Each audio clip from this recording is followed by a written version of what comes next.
여기 앉아 계시는 여러분 가운데 90% 이상은 아마 앞으로 목회를 지망하게 될 것입니다.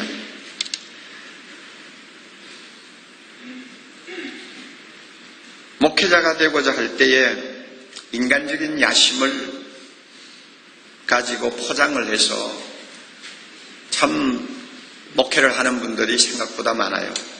그걸 사람이 비판을 할 수는 없고 또 단정할 수도 없지만은 10년, 20년 지나면서 보면 너무 인간적인 야심이 포장이 되어버린 목회들을 하는 것처럼 오해를 안 할 수가 없는 현장들이 많이 있습니다. 여러분들에게 부탁합니다.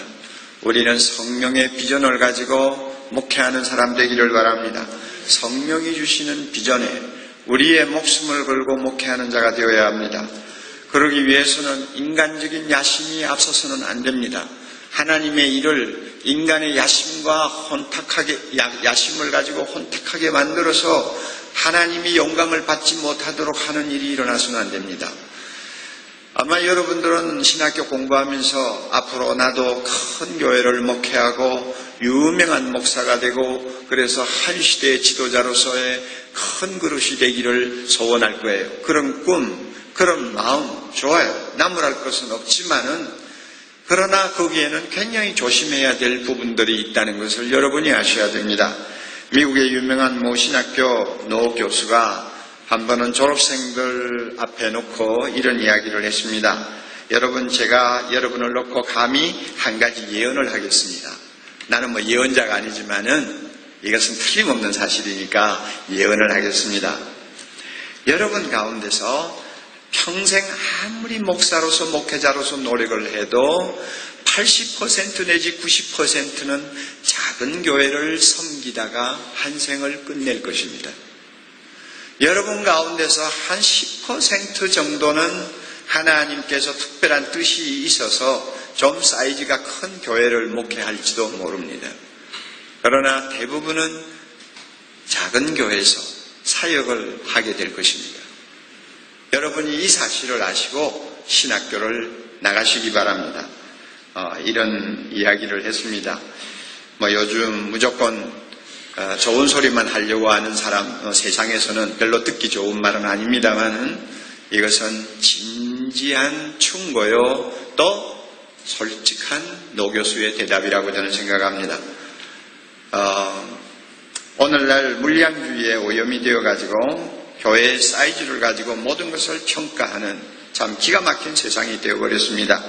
그래서 목회자의 인격마저도 교회가 작으면 작게 취급을 받는, 그리고 하나님 앞에 아무리 신실한 목회자라도 사람 보기에 화려하지 아니하면 결국 별스럽지 못한 존재로 취급받는 물량주의에 오늘 우리가 빠져 있습니다.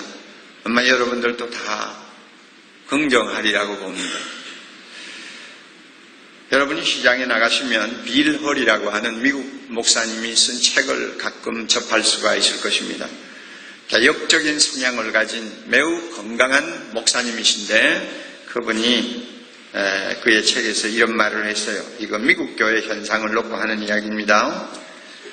창조적이고 기업가적인 목사들이 상위 5%의 미국 교회를 독점하고 있는데 이 5%에 해당하는 교회를 담임하는 목사들은 창조적이에요. 기업가적인 정신을 가지고 목회를 하는 사람들이요. 그래서 그들의 목회는 많은 목회자들에게는 비현실적으로 보입니다. 도달할 수 없는 목표처럼 보입니다. 그리고 어떤 면에서는 작은 교회 목회자들의 사역을 위협하는 죄책감만을 안겨주는 모델을 제시하고 있다고 이 빌럴 목사가 아주 따끔하게 지적을 했습니다. 그래서 상위 5%에 해당하는 교회처럼 되어야 한다는 이 부담감이 많은 목사들을 오늘 망치고 있다 이랬어요. 차라리 그 사람들이 없었으면 나머지 95%에 해당하는 목회자들이 건강한 목회를 할 수 있을 텐데 그 5%의 사람들이 95%의 목회자들을 망치고 있다. 이게 얼마나 신랄한 비판이요. 어떤 면에서는 좀 지나치다고 할 만한 말입니다만은 오늘 우리 한국교회를 놓고 볼 때에 한 번 귀담아 들어야 될 일이에요.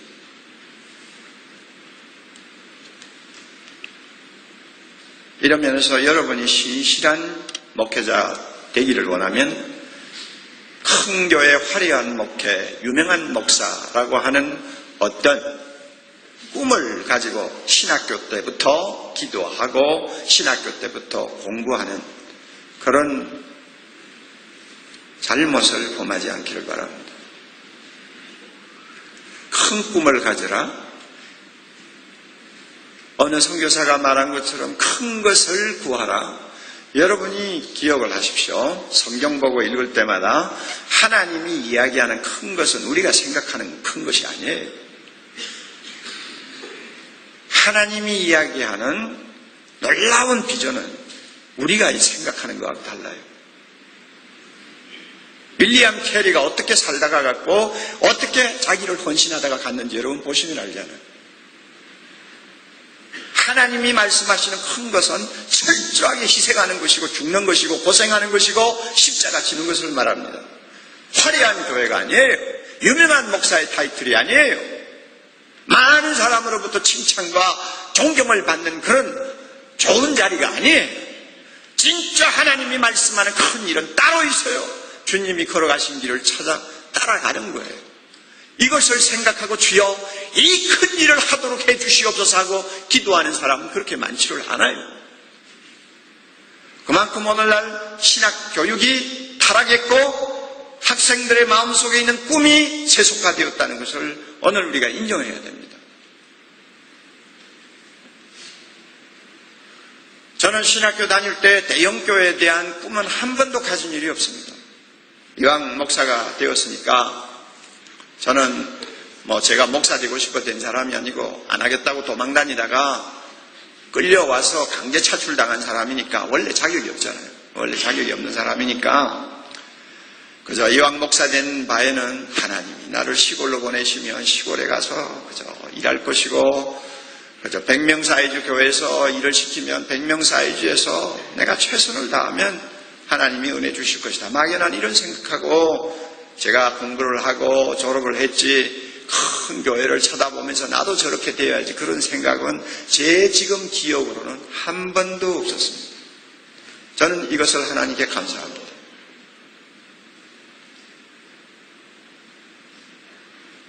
그런데 요즘 젊은이들의 마음에 바람 넣는 소리를 하는 목사들이 많아요. 여러분은 사람의 말을 평가하지 말고 성경을 가지고 모든 것을 평가하세요. 성경에 보면 두 가지 유형의 교회가 있습니다. 하나는 우주적인 교회, 흔히 우리가 말하기를 불가견적인 교회가 있고 하나는 눈에 보이는 교회, 지상교회가 있습니다. 지상교회 중에서도 성경이 이야기하는 핵심적인 교회는 지역교회입니다. 골로새인의 교회, 고린도인의 교회, 로마인의 교회, 지역마다 하나님이 세우신 지역의 교회입니다. 그것은 사이즈와 관계가 없습니다. 어느 지역에 하나님이 세운 교회를 성경에서는 에클레시아라고 이야기합니다. 이 지역교회가 성경이 말씀하시는 교회의 순수한 모습입니다. 그 교회가 작든 크든 상관이 없어요. 지역에서 하나님이 세우시고 그 지역에서 하나님이 영광을 받으시는 공동체, 그것이 성경이 말하는 교회예요. 고로 지역교회는 전체 교회의 부분이 아닙니다. 전체 교회의 한 구역이 아닙니다. 그렇다고 지역교회가 개별적인 모든 교회가 모여가지고 하나님의 교회가 되는 것도 아닙니다. 전체 교회가 각각 나누어서 대교회가 되는 것도 아닙니다. 여러분이 제 말을 좀 잘 이해를 하세요. 단순히 성경 안에서 존재하는 교회는 고린도에 있는 교회, 고린도인의 교회라고 하는 지역교회입니다. 그러므로 지역교회가 아무리 작고 아무리 빈약하고 아무리 보잘것없는 모임이라 하더라도 그 자체가 하나님의 완전한 에클레시아입니다. 여러분 믿습니까? 하나님의 교회의 표현입니다. 하나님의 나라의 실현입니다. 이것이 지역교회입니다. 이런 의미에서 각 지역교회는 하나님 나라를, 하나님 교회를 대표하고 있습니다. 내가 섬기는 교회가 작아도 50명이 모여도 이 교회는 한국교회 한 부분이 아니에요. 이 교회는 하나님의 교회를 대표하는 대표성을 갖고 있습니다. 그러므로 세상 사람들이 하나님의 교회를 보려면 한국에 있는 모든 교회를 돌아볼 필요가 없어요. 내가 상가에서 조용하게 모이는 이 몇십 명 안 되는 공동체 여기 와서 앉아보면 하나님의 교회가 거기에 있는 것을 알게 되는 거예요. 그리고 하나님 나라의 영광을 들여다볼 수 있는 창문이 거기에 있는 거예요. 그 창문을 열면 하나님의 나라의 비전이 보여요. 이게 지역교회입니다.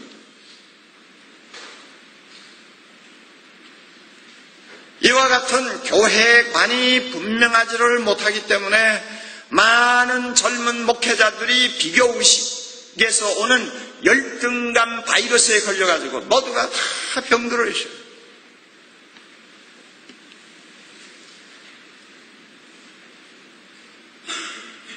여러분은 어떤 사람들이에요?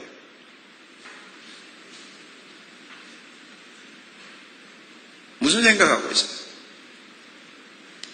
뭐를 향해서 달려가고 있어요?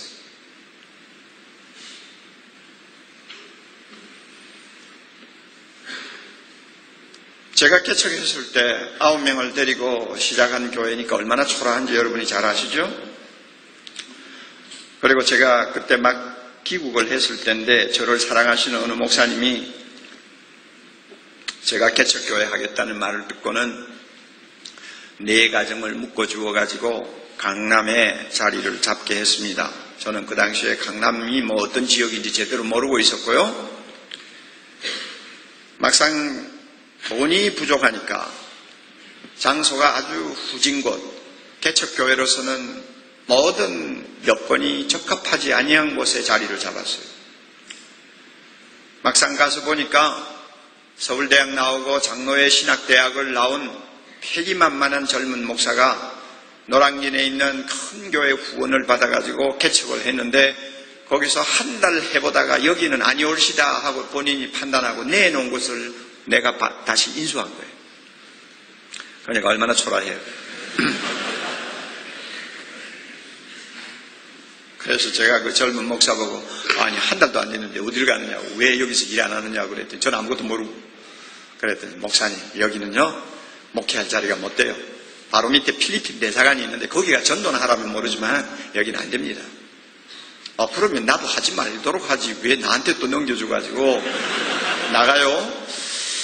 그런데 이렇게 초라하게 시작된 목회였는데 참 그 당시만 해도 주변에 네로라 하는 교회들이 또 훌륭한 설교자로 소문이 난 분들이 강남에 주변에 많이 있었죠.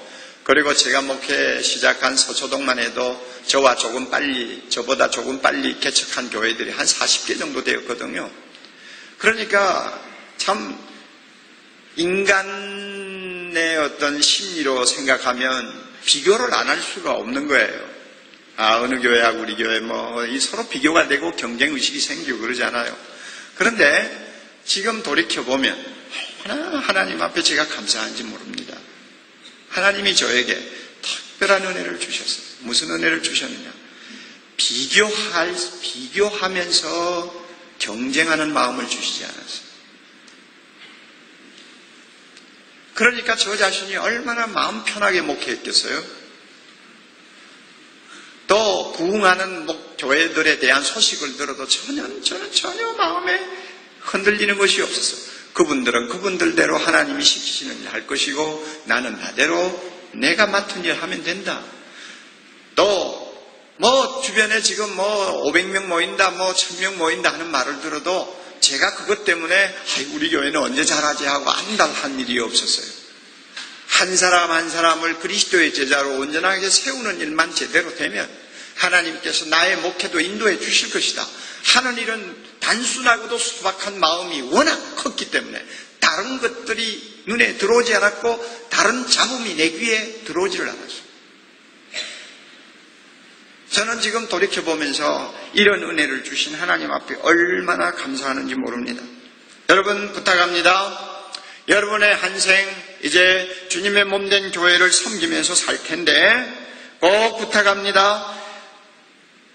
여러분을 부르신 예수 그리스도의 영광의 눈을 고정하시고 달려가시기를 바랍니다.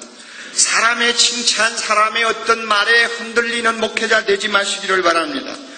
인간끼리 서로 비교해서 앞선이 기선이 하는 이런 어떤 성공과 실패에 대한 어떤 예민한 감각을 가지고 여러분이 사역하지 마시기를 바랍니다. 중요한 것은 내가 주님 앞에 어떤 사람으로 서느냐입니다. 중요한 것은 주님이 나를 어떻게 평가하느냐입니다. 중요한 것은 주님이 나를 어떻게 받아들이시느냐입니다. 사람이 나에게 뭐라고 하느냐가 문제가 안 됩니다. 이런 의미에서 여러분이 섬길 지역교회에 대한 확고한 신념, 비전, 그리고 여러분 자신을 주님의 종으로서 평생 동안 지킬 수 있는 확실한 소명감, 이런 것들이 여러분을 꼭 붙들고 조금이라도 흔들리지 않도록 주님께서 지켜주시기를 바랍니다. 우리가 이제 한국교회를 내다보고 있습니다. 그러므로 한국교회 현실을 좀 진단할 필요가 있습니다. 제가 보는 관점이기는 하지만은 또 제가 볼 때 일반적으로 골고루 평가할 수 있는 눈을 하나님께서 저에게 주셨고, 저는 또 교파를 초월해서 수많은 목회자들과 만나는 입장에 있기 때문에 한국교회를 비교적 공정한 입장에서 너무 치우치지 않고 평가할 수 있도록 하나님이 은혜 주셨다고 저는 생각을 합니다. 여러분이 잘 아시다시피 국가의 근대화 작업이 성공하면서 한국교회는 가히 폭발적인 성장을 시작했습니다. 그래서 밖에서 한국교회를 들여다보고 그 당시에 하는 말이 있었어요. 현대 선교 사상 위대한 한 편의 드라마다. 이 정도로 과찬하고 또 부러워했습니다. 그 결과 70년대 중반쯤 들어와서는 1년에 개척교회, 새 교회가 4,000개 이상이 생길 만큼 엄청난 부흥을 했습니다. 그리고 1983년도 한 해만 해도 교인 수가 60만 명이 증가할 정도로 폭발적이었습니다. 우리 한국교회는 지난 40년 동안 부흥기를 그렇게 맞이하면서 하나님의 특별한 은혜를 누렸습니다. 그래서 교회 성장률은 인구 증가율 2%에 비해서 700%나 앞설 정도로 엄청난 하나님의 역사를 우리는 체험했습니다. 그래서 1984년 한국 선교 100주년을 맞아서는 공식적으로 한국교회 개신교회 숫자가 1200만이라고 하는 말을 공공연히 할 수 있는 자리까지 왔습니다. 88년도에 제가 국가조찬기도회 설교자로 초청을 받아서, 그 당시에 노태우 대통령이었는데요, 초청을 받아서 갔을 때 예배 담당자들이 딴 방에 모여서 이제 준비를 하고 있었어요. 대부분이 장관이요, 검찰청, 또 대법원, 이런 요직에 있는 분들, 국회의원들, 이런 분들이에요. 그런데 그분 가운데 예수를 믿는 장관 한 분이, 여자분이 저에게 와서 귀에다 대고, 목사님, 오늘 우리 국가조찬기도회 할 때 우리 모두가 한국교회의 통제를 통일하기로 했습니다. 그래. 목사님도 설교 시간에 그런 이야기를 할 필요가 있을 때는 우리와 함께 통일된 숫자를 이야기하도록 합시다. 그래. 통일 서로가 의견을 맞추어서 같은 소리를 내자는데 제가 아니요 할 수 없죠. 그래요. 얼마로 지금 생각을 합니까? 그랬더니 자기들이 의논해보고 한국교회는 1200만이라고 하는 수치로 통일하기로 했습니다. 저는 거품이 많다고 생각하거든요. 그러나 대통령 앞에서 1200만이 한국 국민의 4분의 1이 크리스찬이다 하는 말을 하는 거 나쁘지 않다 생각하고 그렇게 합시다 그랬는데, 저는 설교 시간에 그런 통계를 인용할 만한 어떤 내용이 없었습니다. 그만큼 한국교회가 자신만만했어요. 1200만이 교회를 다닌다. 예, 엄청난 축복이죠. 그런데 이런 놀라운 성장기를 60년, 50년대부터 시작해서 50년대, 60년대, 70년대, 80년대 중반에 이르기까지 우리는 누리고 살았습니다. 그러나 여러분이 잘 아시다시피 80년대 중반 후반에 들어오면서부터 한국교회는 수치적으로도 그렇고 영적인 분위기로도 그렇고 또 교회의 여러 가지 성장 속도를 보아서도 무언가 심상치 않는 단계로 접어들고 있다는 것을 우리가 느끼기 시작했고 90년대에 들어와서 드디어 한국교회가 침체의 늪에 빠졌다는 말을 학자들이 공공명의할 만큼 상황이 어려워졌습니다. 그래서 그런 침체 소리가 나온 지가 벌써 20년 가까이 되어 갑니다만은 아직도 한국교회는 그 침체라는 좋지 않는 이름을 털쳐버리지 못하고 어떤 면에는 더 깊이 빠져들어가는 것 같은 참 답답함을 우리가 보고 있습니다. 이것이 여러분이 눈앞에 두고 있는 한국교회의 현실입니다. 침체가 뭐예요? 수십 년 동안 이어진 폭발적인 성장이 가져다준 심각한 후유증을 이야기합니다. 이게 침체죠. 그리고 그 후유증으로 인해서 생긴 만성적인 질환을 이야기합니다.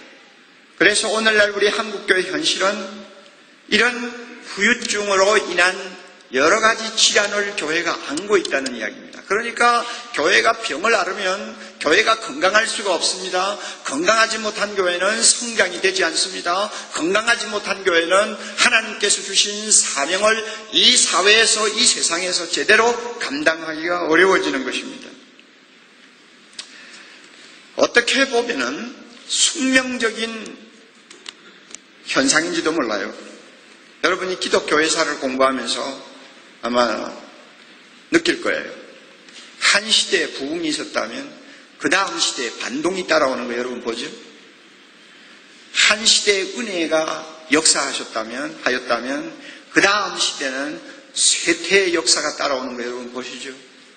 이거는 국가적으로 보아도 거의 비슷한 패턴을 갖고 있고 신앙생활하는 개인의 가정을 보아도 비슷한 패턴이요. 지역 교회를 보아도 비슷한 패턴, 비슷한 리듬이 있다는 것을 우리는 봅니다.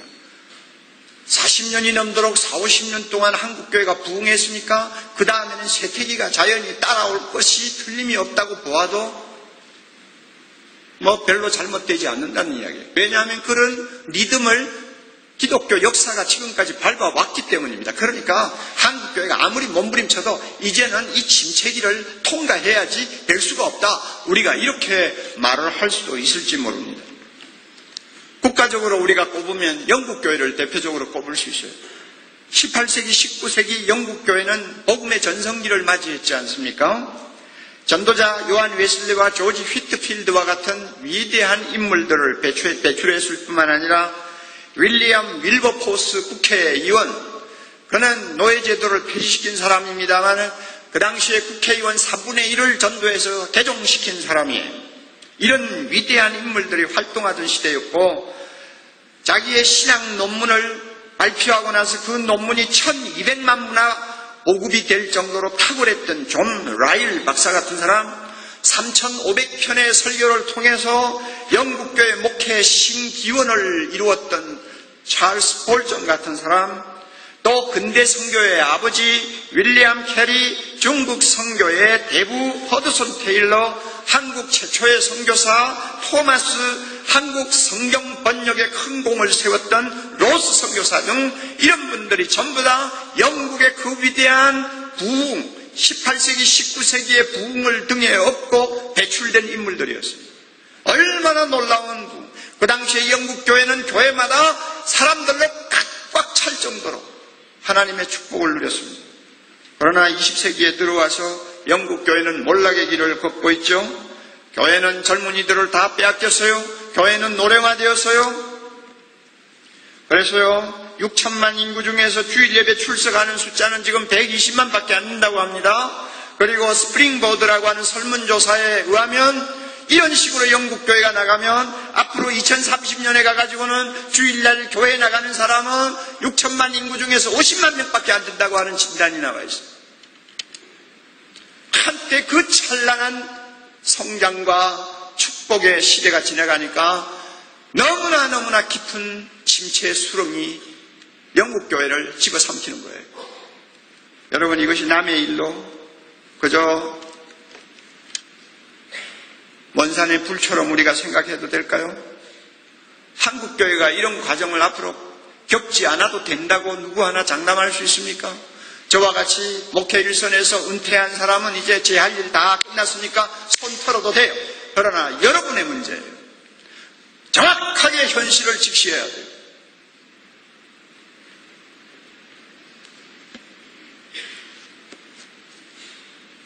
지역교회를 보아도 이런 리듬이 있어요.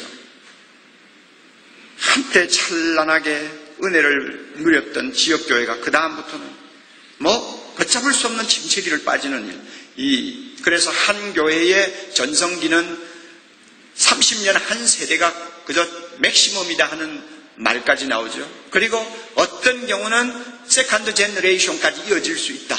그러나 서드 제너레이션까지 이어지는 사례는 역사적으로 한 번도 없었다 하는 말을 할 정도로 한때 부흥했으면 한때 쇠퇴하는 것. 지역교회에서도 우리가 봅니다.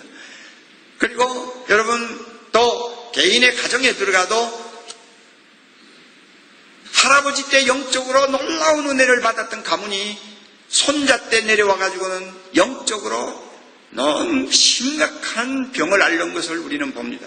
그래서 지역교회 가서 목회해보면 교회 안에서 제일 골칫덩어리가 누굽니까? 주일학교를 가든 대학부를 가든 여러분 또 집사 그룹에 들어가서 보면 제일 목회자의 가슴을 앓게 만들고 참 한숨을 쉬게 만드는 사람이 주로 누굽니까?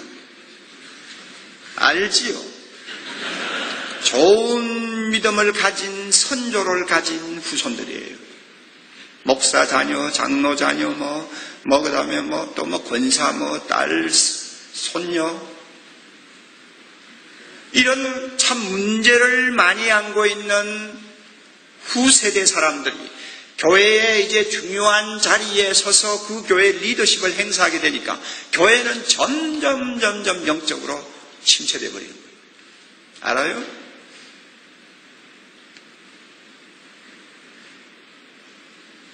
여호수아서에 나타나는 순종의 세대를 이어받은 사사기 시대의 세대들은 불순종과 타락의 세대였던 것을 우리가 봅니다. 사무엘 슬라에서 타락한 아들들이 나오고 성군 히스기야한테서 유대나라의 가장 사악한 왕, 나라를 완전히 말아먹은 므낫세가 등장하는 것. 우리가 보면서 이 어떤 한 세대 부흥이 일어났으면 그 다음 세대에 이런 기가 막힌 어려운 시대가 따라오는 것은 하나의 숙명이다. 그러니까 한국교회도 어쩔 수가 없다. 아마 이렇게 우리가 체념할 수도 있을지를 모릅니다. 그러나 저는 여기에 동의하고 싶지 않아요. 동의하기 싫기 때문에 여러분에게 오늘 이런 설교를 하는 것입니다. 우리가 부흥을 한참 경험할 때에 얼마든지 오늘의 침체는 예방할 수가 있었습니다. 서로 좀 침체에 빠지는 한이 있어도 그 침체를 최소화시킬 수가 있었습니다. 예방할 수 있었고 최소화시킬 수 있었는데도 우리는 그렇게 하지를 못했습니다. 이 원인이 무엇인가를 이번 기회에 우리가 다시 한번 깊이 좀 분석해보자 그 말입니다. 무작정 그냥 할렐루야 하지 말고 기도 안 했다고 욕하지 말고 무작정 우리가 성경 보지 않았다고 나무라지 말고 좀 더 냉정한 입장에서 현실을 분석해보자 그 말이에요. 여러분 모두가 목회자가 될 사람이니까 정확한 분석이 안 되는 마당에 어떤 정확한 진단을 기대할 수 있습니까? 정확한 진단이 없는데 어떻게 처방이 바로 나올 수가 있겠어요? 저는 그렇게 봅니다. 우리가 부흥을 하고 있을 때 교회 목회자들이 좀 더 겸손하게 하나님 말씀 앞에 앉아서 목회의 본질이 무엇인가를 잘 배우고 비록 힘들고 어려워도 그 목회 본질에 충실했더라면 오늘의 이런 침체는 절대 찾아오지 않았을 것이고 또 서로 침체가 시작되었다 할지라도 우리 목회자들이 겸손한 마음으로 하나님 앞에 엎드려 무엇이 잘못되었는가를 깊이 반성하고 목회의 본질에서 이탈된 것이 있으면 너나 할 것 없이 회개하고 바로 제자리에 돌아오는 회개의 역사, 회개의 운동이 있었다면 20년이 가깝도록 한국교회가 이렇게 힘을 잃고 있지는 않을 것이라고 저는 분명히 믿습니다. 뭘 보고 믿느냐? 죄송합니다만 사랑의 교회를 위시해서 한국에서 제자훈련으로 성공하고 있는 수백 교회를 놓고 저는 단적으로 말할 수가 있어요. 그 수백 교회는요, 한 교회도 예외 없이 침체되지 않았습니다. 침체된 교회가 다 살아났습니다. 교회가 건강을 회복했습니다. 전도가 안 된다 하는 마당인데 매년마다 교회는 성장합니다. 하나님의 놀라운 역사가 성도들을 통해서 일하고 계시는 것을 우리가 봅니다. 수많은 증거를 이제는 손에 들고 저는 이야기하는 거예요.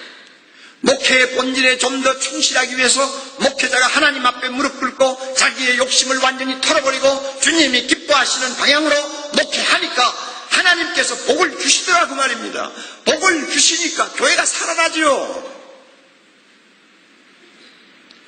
침체하고 노래 부르는 마당에 살아나는 교회들을 내가 보면서 우리가 얼마든지 한국교회를 살릴 수 있는데 대부분의 교회 목사들은 이 문제를 심각하게 받아들이지 않는다는 이야기입니다.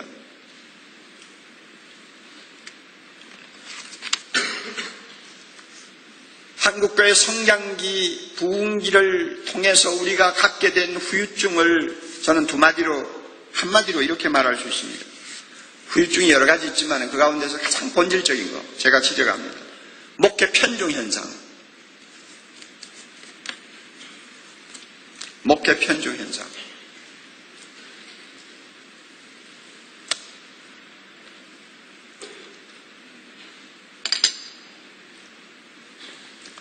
신학생들에게 좀 좋지 않는 기질이 있어요. 제가 한 5년 신학교에서 가르쳐 보니까요. 목회 현장 경험이 없기 때문에 그저 자기 어떤 생각에 꽉 잡혀있고 자기 어떤 꿈에 사로잡혀서 말을 제대로 분별을 못해요. 그리고 계속 비판만 하려고 달려들어요. 그런데 그 당시 한 5년 동안 가르치면서 시간마다 자꾸 질문하고 비판하던 사람, 지금 내가 벌써 신학교 사역을 그만두고 그러니까 목회 때문에 가르치지 못한 지가 벌써 20년이 넘었죠. 그런 학생들 20년이 지난 지금 목회 제대로 하는 애들이 없어요. 그래가지고 예를 들면 그 당시에 제가 제자훈련에 대해서 강의를 했다고 합시다. 계속 제자훈련 비판만 하는 거야. 그런데 이제 목회 한 10년, 15년 해보다가 안 되니까 세미나에 막 달려오는 거야, 달려와. 여러분들에게 이런 좋지 못한 기질이 있으면 다 털어버리세요. 털어버리고 뭐니 해도 여러분 목회에서는 저가 여러분의 선배입니다. 그러니까 귀담아 들으세요. 저는 여러분을 통해서 한국교회가 다시 일어나기를 바랍니다. 여러분을 통해서 한국교회가 건강해지기를 바랍니다. 그래서 이 사회의 병을 치유하고 이 나라를 구원하고 세계에 하나님의 나라가 임하도록 하는 일에 여러분들 모두가 크게 쓰임받기를 바랍니다. 그러니까 잘 들으세요. 제가 뭐라고 그랬어요? 후유증을 한마디로 요약하면 뭐라고 그랬어요? 예, 목회 편중 현상이라고 그랬어요. 목회 편중은 두 가지로 우리가 분류를 할 수 있습니다. 하나는 설교를 만능으로 생각하는 편중 현상이에요. 편중 목회. 설교를 만능으로 생각하는 편중 목회. 이게 첫째. 둘째는 약속의 말씀에만 매달리게 하는 편중 목회입니다. 제가 이 두 가지를 이제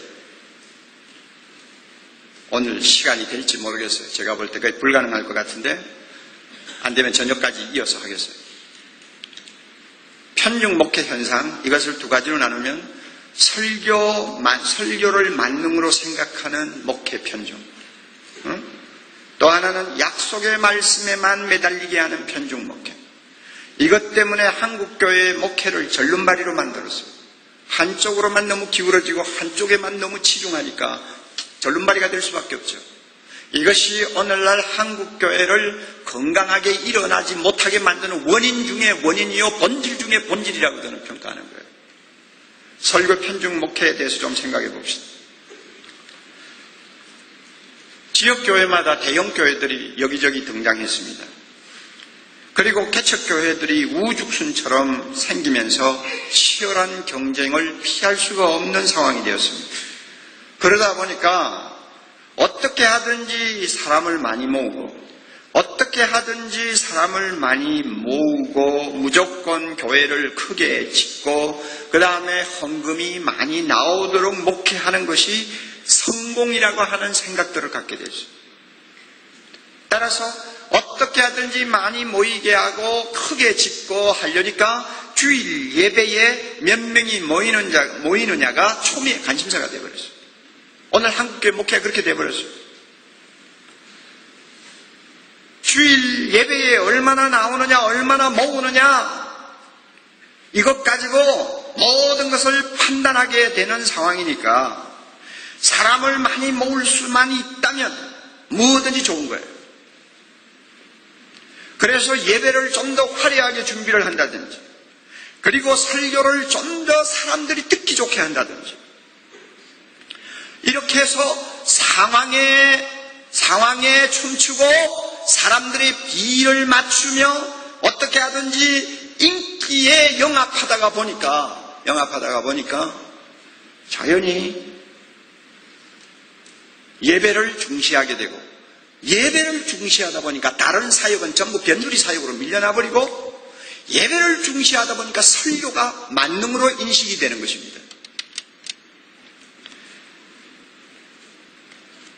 그래서 성도를 영적으로 성장시키고 성숙시키는 유일한 수단이 예배요 설교라고 믿게 되었습니다.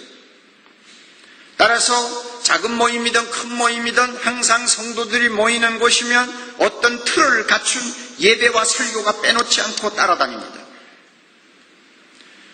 그래서 목사들은 그런 상황을 계속 가지고 목회하다가 보니까 설교 하나만으로 모든 성도의 영적 요구를 다 들어주는 요술 방망이처럼 생각하게 됐어요. 따라서 설교를 좀 잘해가지고 많은 사람들에게 영향력을 끼치는 목사일수록 자기도 모르게 건강하지 못한 권위주의가 자리를 잡았습니다. 교회마다 가보세요. 제 말이 거짓말인가? 이렇게 예배의 일변도의 목회는 성도들로 하여금 설교에 매달리게 만들었고, 설교에 매달리는 평신도, 예배를 위해서 모이는 예배 군중은 결국은 평신도를 이 무력한 평신도를 양산하는 온상이 되어버렸어요. 제 이야기를 여러분 얼마나 이해하세요? 제가 예배를 거부하는 거 아니에요. 하나님께서 지상교회를 세우신 것은 자기가 구원하신 공동체를 통해서 영광과 예배를 받으시려고 교회를 세웠어요. 예배가 왜 나쁩니까? 설교가 왜 나쁩니까? 교회는 설교와 함께 쓰러지기도 하고 일어나기도 합니다. 설교가 심장이에요. 저만큼 설교를 중요하게 보는 사람도 없어요. 오해를 하지 마세요. 그러나 우리가 말씀을 놓고 목회의 본질이 어디 있는가를 깊이 숙고하면 설교 만능주의는 이것은 잘못된 거예요. 예배 일변도의 목회는 이거는 한쪽으로 치우쳐버린 거예요. 그래서 여러분 보세요. 교회 안에서 일반적으로 한 사람의 영적 성숙도를 측정하는 잣대가 뭡니까? 예배를 가지고 다 평가하잖아요. 자, 어떤 사람이 교회에 들어왔다. 주일 예배는 물론이거니와 저녁 예배 심지어 새벽 기도까지 꼬박꼬박 어떤 자리를 지키고 앉으면 점수 땁니까? 안 땁니까? 점수 따죠. 점수 따죠. 그리고 만약에 좋지 않게 생각합시다.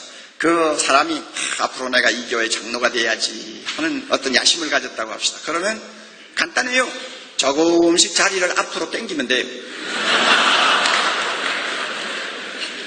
그리고 나중에는 제일 앞자리에 와서 자리를 지킵니다. 지키고 조금 더 이제 점수를 따려면은 설교를 들으면서 자주 고개를 끄덕여주고 가끔 손수건을 꺼내서 눈 언저리를 닦고 그리고 예배 마치고 나가면서 진지한 자세로 목사님 오늘 은혜 많이 받았습니다 하고 손을 꼭 잡아주면 완전히 이거는 이제 목사 시선을 완전히 사로잡은 사람이 되어버립니다. 그렇게 한 3년만 하면 3년만 하면은 뭐 한 1000여 명 모이는 교회에서는 장로 되는 것은 뭐 그거는 갖다 놓은 뭐 단상이 뭐예요. 모든 평가가 예배와 설교에 대한 반응으로 결정됩니다. 이게 현실 교회예요. 물론 이럴 수도 있어요. 의뢰 받은 사람이 앞자리에 나올 수도 있고 뭐 끄떡거릴 수도 있고 눈물을 닦을 수도 있고 다 좋아요. 나쁜 게 아니에요. 그러나 그것만으로 그 사람의 인격적인 성숙을 측정할 수 있을까? 영적인 상태를 진단할 수 있을까? 그 사람이 교회의 장로로서 교회의 권사로서의 리더십을 가진 건강한 크리스찬이라고 장담할 수 있을까? 바로 거기에 문제가 있는 거예요. 저와 같이 제자훈련 목회 철학을 가지고 한 사람을 데리고 실험하는 목회자는 분명히 말할 수 있습니다. 뭐라고요? 겉으로 보기에 하자가 없는 사람일수록 나중에 소그룹에서 말씀 앞에 벌거벗겨 놓으면 문제가 너무너무 많다는 거예요. 알아요? 그래서 저는 제자훈련하면서 속으로 가끔 깜짝깜짝 놀랄 때가 있어요. 야, 내가 제자훈련이 뭔가를 모르고 그냥 일반적으로 목회했다면 이 사람 틀림없이 내가 장로 세웠을 거다. 그런데 제자훈련하면서 보면 이거는 밑바닥에 안 돼 있는 거예요. 밑바닥에 안 돼 있어. 오늘날 여러분 한국교회가 80~90%가 그 안에 들어가면 목사와 장로와 갈등하고 싸우고 교회 안에는 패거리가 생기고 새로운 것은 어떻게든지 거부하고 옛날 것만 쥐고 앉아서 보수 하는 교회들 들어가 보세요. 여러분 그게 뭔지 아세요? 그 자리에 있어서는 안 될 사람이 그 자리에 있는 거예요. 인격적으로 영적으로 하나님에게 바로 다듬어지지 아니한 사람이 그만 잘못된 자리에 서 있는 거예요. 그렇기 때문에 교회가 고통을 당하는 것입니다. 이것이 한국교회를 오늘 이처럼 병들게 만들고 있어요.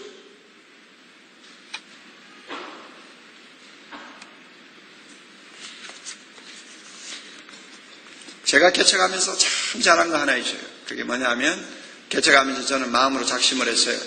나는 아무리 경제적으로 힘들고 교회 부흥이 빨리 안 되고 어렵더라도 개척할 때 처음에 장로님이라고 하는 이름을 가지고 들어오시는 분들하고는 절대 손 안 잡는다.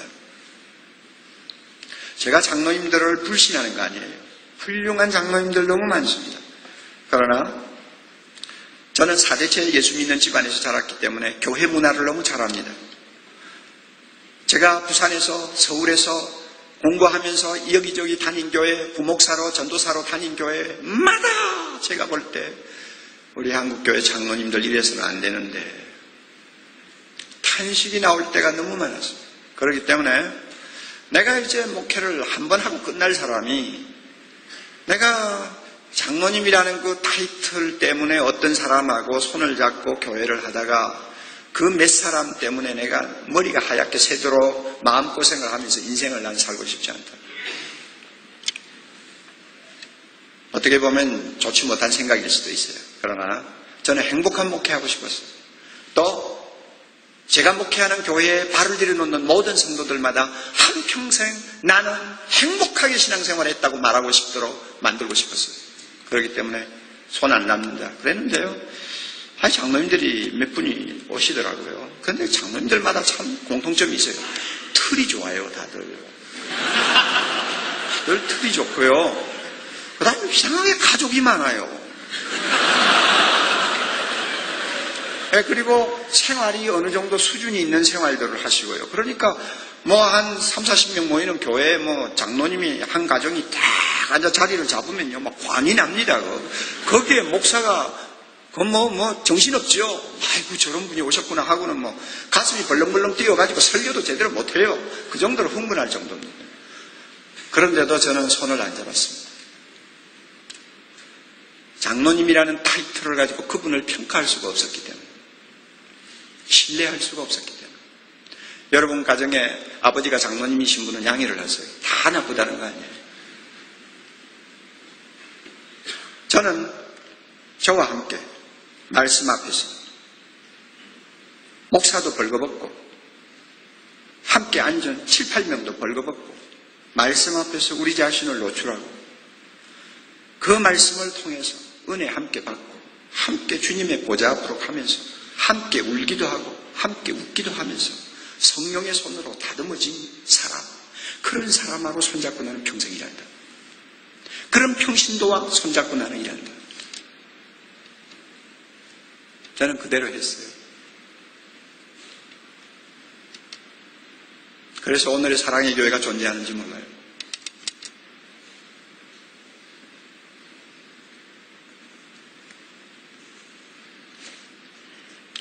예배만 가지고 설교 하나만 가지고 성도들을 영적으로 주님이 원하는 수준으로 세워줄 수 있다고 하는 것은 망상이에요. 그렇다고요? 한국교회가 설교 외에 가르치지 않았다는 말이 아닙니다. 한국교회만큼 열심히 가르친 교회가 세계에 없을 거예요. 그리고 우리나라 초창기에 복음이 들어오고 나서 일제시대에 핍박을 당하기 전까지 초창기에는요, 가르쳐도 철저하게 가르쳤습니다. 남자들이 모이는 사랑방에서, 여자들이 모이는 안방에서 정말로 놀라운 역사들이 일어났고, 교회마다 가면 사경회가 붐을 이루었지 않습니까? 그래서 하나님의 말씀을 알고 싶어 하고 그 말씀을 배울 때마다 변화의 역사가 일어나서 성도들이 흩어지는 곳마다 제사가 폐하여지고 깡패가 회개하고 돌아오고 모든 우상 숭배를 하는 사람들이 하나님의 영광을 보는 역사가 일어났잖아요. 초창기에는 바로 가르쳤어요. 그러나 교회가 서로 빨리 성장하기 위해서 경쟁을 하기 시작하고 예배를 통해서 많은 사람을 어떻게 하든지 끌어모으려고 하는 마음이 발동하면서부터 가르치기는 가르치는데 가르치는 목표가 잘못되어 버렸습니다. 많은 새로운 프로그램을 가지고 가르치기는 하는데 어디에다가 포커스를 두고 가르쳤느냐? 많이 알게 하는 데다가 포커스를 두고 가르쳤어요. 주일학교도 그랬습니다. 작년 주일학교도 마찬가지입니다. 심지어 구역예배도 마찬가지입니다. 성경 말씀을 얼마만큼 배우고 얼마만큼 기억하고 얼마만큼 잘 대답하느냐에 초점을 맞추고 있었어요. 그래서 열심히 가르치고 나서 질문 몇 번 해보고 정확하게 대답하면 참 당신 성경 많이 하시네요. 참 당신 믿음이 좋으네요. 이렇게 칭찬했습니다. 이것이 한국교회 가르침이었습니다. 성경을 보세요. 성경은 하나님께서 우리에게 주실 때에 얼마나 아느냐의 목적을 두고 가르치기 위해서 성경을 주시지 않았어요. 주님께서 성경을 우리 손에 들려주신 이유는 우리의 인격과 삶이 주님을 닮아가도록 하고 예수님처럼 되고 작은 예수가 되어 그 삶을 통해서 이 세상에 변화를 주며 하나님의 나라가 임하도록 하는 일을 위해서 하나님께서 성경을 우리 손에 들려주셨다고 했습니다. 아무리 많이 배워도 변화가 일어나지 아니하면 안 배운 사람이요, 아무리 많이 가르쳐도 그 말씀에 순종하지 아니하면, 그 말씀이 적용되지 아니하면 가르치지 아니한 것입니다. 그렇기 때문에 주님이 지킬 때까지 가르치라고 한 거예요. 이 안에는 설교도 들어갑니다. 지킬 때까지 가르쳐라. 이 가르침 속에 프리칭도 들어갑니다. 그러나 오늘날 한국교회 프리칭은 중세기의 종교개혁자들의 프리칭하고는 질적으로 달라요. 여러분이 종교개혁사를 연구해보세요. 칼빈의 여러분 설교를 한번 연구해보세요. 루터의 설교를 한번 들여다보세요. 오늘과 같은 설교는 아닙니다. 그 설교에는 프리칭도 있었습니다. 티칭도 있었습니다. 힐링도 있었습니다. 정말로 놀라운 예수님의 사역이 복합적으로 역사하는 성령의 마당이었고 하나님의 역사의 현장이었습니다. 이게 중세기에 살아있는 설교 현장이었어요. 그렇기 때문에 설교 하나만으로도 성도들의 영적 요구를 들어줄 수가 있었고 충족시킬 수가 있었어요. 그러나 오늘의 설교는 그게 아닙니다. 여러분도 설교해보잖아요. 요즘에 딱딱하고 힘든 설교 안 들으려고 하는 거 잘 알잖아요. 그러다가 보니 구수한 예화나 간증 같은 거 섞어가지고 한 30분 다 메꾸고 말잖아요. 그리고 심한 사람들은 성경 본문 읽어놓고도 성경 본문 탑질 안 하고 넘어가잖아요. 그래서 많이 울고 많이 웃기고 많이 울리면은 그것이 성령 감동하시는 은혜 있는 설교라고 착각하잖아요. 그 결과 사람들이 변화되는 거 보았습니까? 교회를 다니는 열심은 좀 뜨거워졌을지 모르지만은 그 인격과 삶의 변화가 일어나는 거 보았느냐고 말이에요. 한국 한국교회처럼 가르치려고 목회자들이 애를 쓰는 교회가 없지만은 성경이 교훈하는 가르침의 분명한 목표를 제대로 보지 못하고 그저 교회를 크게 만들기 위한 수단으로 프로그램을 받아들이다 보니까 가르치면 가르칠수록 문제가 일어나고 배우면 배울수록 문제가 일어나고 그래서 어느 목사님 말처럼 제자훈련 왜 시키냐? 제자훈련 시키면 전부 머리에 뿔 난다. 뿔 나면 누구부터 받는 줄 아느냐? 누구부터 받아요?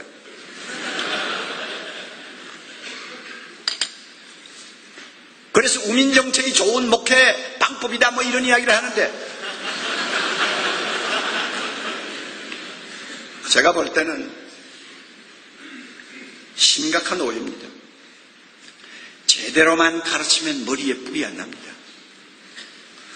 절대 뿔 안 납니다. 여러분 그걸 아세요? 우민정책요? 천만에요. 요즘 세대가 어느 세대인데 인터넷을 통해서 설교라고 하는 설교는 다 듣고 있는 시대고 좋은 프로그램은 평신도들이 다 접근할 수 있는 시대에 여러분 우민정책이 어디 있어요?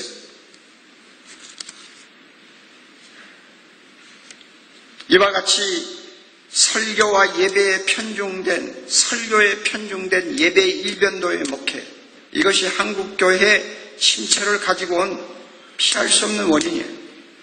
제자를 만들려고 하는 주님의 말씀에 순종하는 것보다는 쉽게 목회하기를 원하고 빨리 교회를 키우기를 원하다가 보니까 주님의 명령과는 거리가 먼 목회에 모든 지도자들이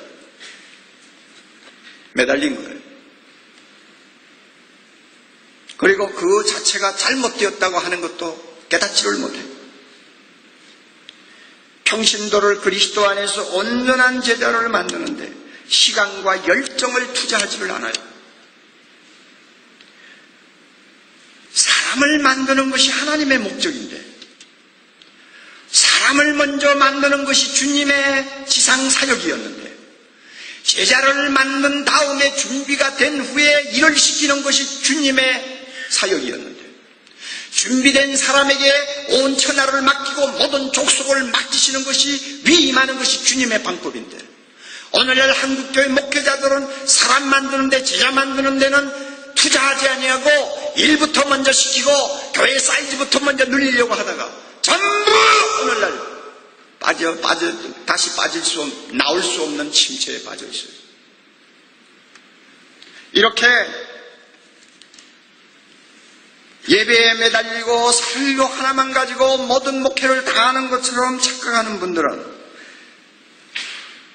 흔히 우리가 이야기하는 20-80의 원리를 자기 목회에 적용하지를 못해요. 여러분 20-80의 원리가 뭔지 아시죠? 이것은 기업에도 그대로 적용되는 원리요. 제가 제자훈련하는 목회를 하면서 목회에도 그대로 적용된 원리입니다. 목회자 에너지의 80%, 교회의 재력의 80%를, 평신도 20%를 준비시키는 데 투자하는 거예요. 그리고 이렇게 해서 만들어진 지도자, 이렇게 해서 만들어진 제자 20%가 나머지 교인 80%의 영적 성공을 책임지게 하는 거예요. 이게 20-80의 원리예요. 다시요. 이게 예수님의 방법 아닙니까, 여러분? 5,000명 따라다니는 군중하고 12명 아니면 70명의 제자 그룹하고 놓고 볼 때 우리가 충분히 우리가 볼 수 있는 하나의 현상 아니에요. 예수님은 20-80의 원칙을 그대로 아마 적용하신 것 같아요. 다시요. 목회자 에너지의 80%, 교회의 힘의 80%를 교인 중에 20%가 투자하는 거예요.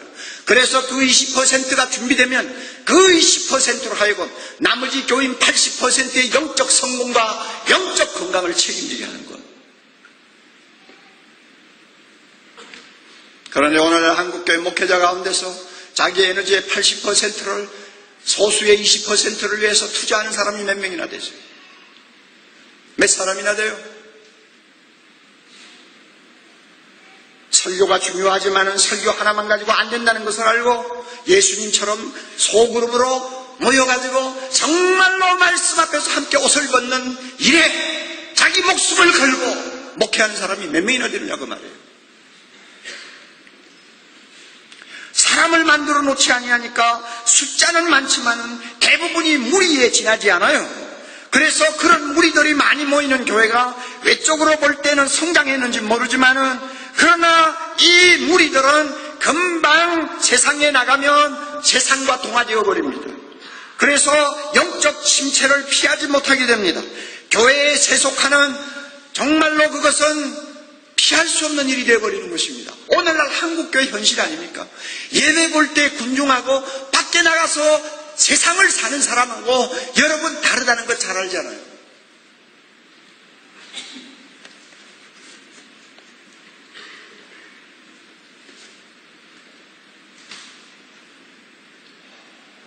어제 국민일보죠. 참 놀라운 기사 하나를 제가 봐서 여러분도 봤을 거예요. 영국 BBC가 10개국, 세계 10개국의 사람들을 대상으로 해가지고 소위 신의식 구조를 조사했어요. 그 질문 중에 하나, 당신은 항상 신이 존재한다는 것을 믿습니까? 하는 질문이에요. 이 질문에 인도 같은 나라는 힌두교가 지배하는 나라입니다만은 97%에 해당하는 사람들이 나는 신을 믿습니다라고 대답했어요. 그런데 한국은 42%만 신을 믿는다고 대답했어요.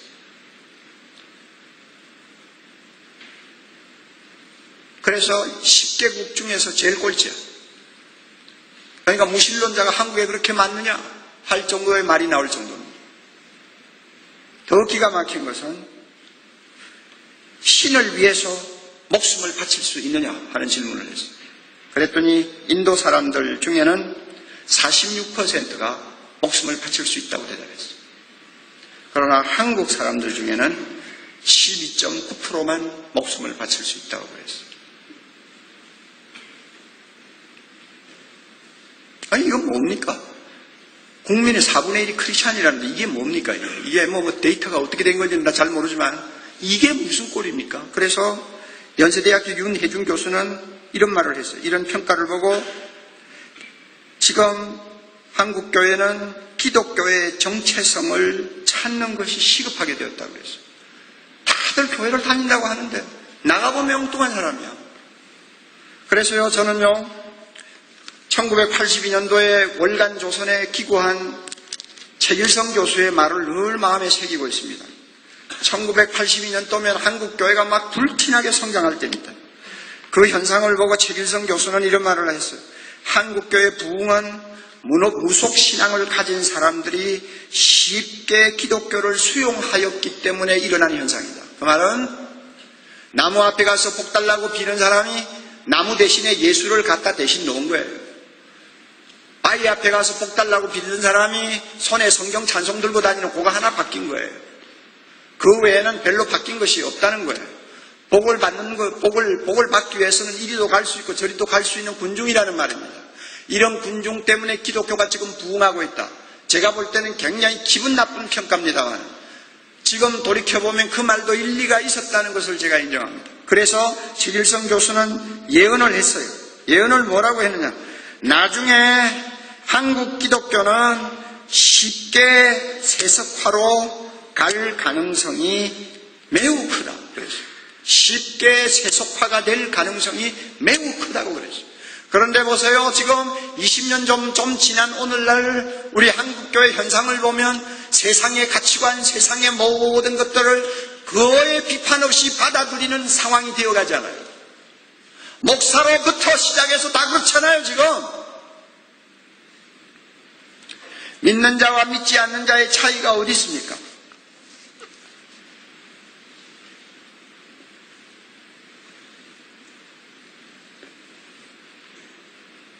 기가 막히는 현실이에요. 나는 여러분이 불쌍하다고 생각해요. 내가 목회할 때만 해도 그래도 좀 통하는 청중이었어요. 구시대 가치관을 가진 사람들이 많이 있었기 때문에 좀 통하는 세대예요. 그들의 영향을 받는 자손들이 그래도 있기 때문에 다 뭔가 조금 통해요. 그래서 옛날 우리 찬송가에 있는 찬송가를 불러도 좀 통하고 새로운 또 뭐 요사이 뭐 좀 이런 찬송가 불러도 통하고 서로 통하는 시대를 나는 목회했어요. 그러나 여러분 세대 앞으로 목회는 참 기가 막힐 거예요. 죽느냐 사느냐의 결판이 날 거예요. 그래서 여러분 힘든 길을 택해야 됩니다. 예수님이 이야기하신 목회 본질을 찾아야 됩니다. 그 길이 힘들고 고달프고 십자가를 지는 길이라 할지라도 멀리 내다보면 그 길이 승리하는 길이에요. 생명의 길이에요. 여러분이 이 목회의 길을 바로잡지 못하면 점점 기울어지는 한국교회 살지 못합니다. 저는 단언합니다. 단언해요. 교회 새로 뜯어 고친다고 교회가 갱신됩니까 여러분? 강대상을 방향을 바꾸었다고 갱신이 됩니까? 미국에 어느 목사처럼 부흥하는 교회 갔더니 강대상 링처럼 교회 가운데 있었어요. 나도 좀 바꾸면 되겠구나 갖다 놨더니 교인들이 2분의 1이 날아가 버렸어요. 여러분 그런다고 교회가 바뀝니까? 교회를 조직을 많이 해가지고 내규를 만들고 사람들에게 간투 준다고 교회가 바뀌는 거 봤습니까? 여러분 목사 가운을 요란하게 휘를 몇 개 더 끊는다고 여러분 교회가 바뀌는 거 봤습니까? 여러분 여러 가지 이벤트를 가지고 사람들을 흥분시키고 영차 한다고 여러분이 교회가 바뀌는 거 봤습니까? 한동안 그냥 흥분했다가 다 치워지면 끝나는 거지. 여러분 근본적으로 교회가 바뀌는 것은 목사로부터 시작해서 평신도까지 나 자신에게 변화가 일어나야 합니다. 영적인 변화가 일어나야 됩니다. 이 일을 설교 하나만 가지고 할 수 있어요? 설교 하나 가지고 다 때울 수 있어요? 여러분 저도 설교를 못한다고 하는 말은 별로 안 들은 사람이지만 여러분 난 설교 때문에 감동을 받는 사람은 봐도 변화되는 사람 못 봤어 아직.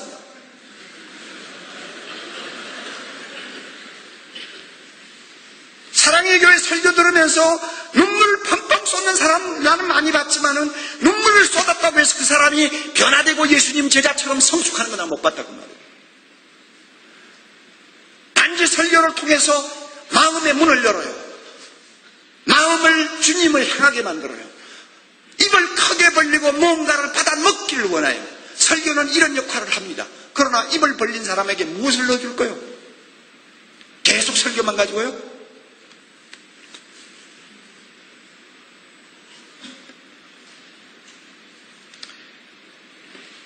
한국교회가 침체기를 벗어나려면 지금부터 평신도를 예배 청중으로 묶어두지 말고 세상으로 보냄을 받은 예수의 제자로 주님을 닮는 성숙한 성도로 온전한 자로 만드는데 힘을 쏟아야 합니다. 이것이 산길이에요. 예배 청중으로 묶어놓지 말라고 말이에요. 내 설교에 녹을 내고 있는 사람으로 만들어 놓지 말라고 말이에요. 그러기 위해서 주님의 말씀대로 해야 돼요.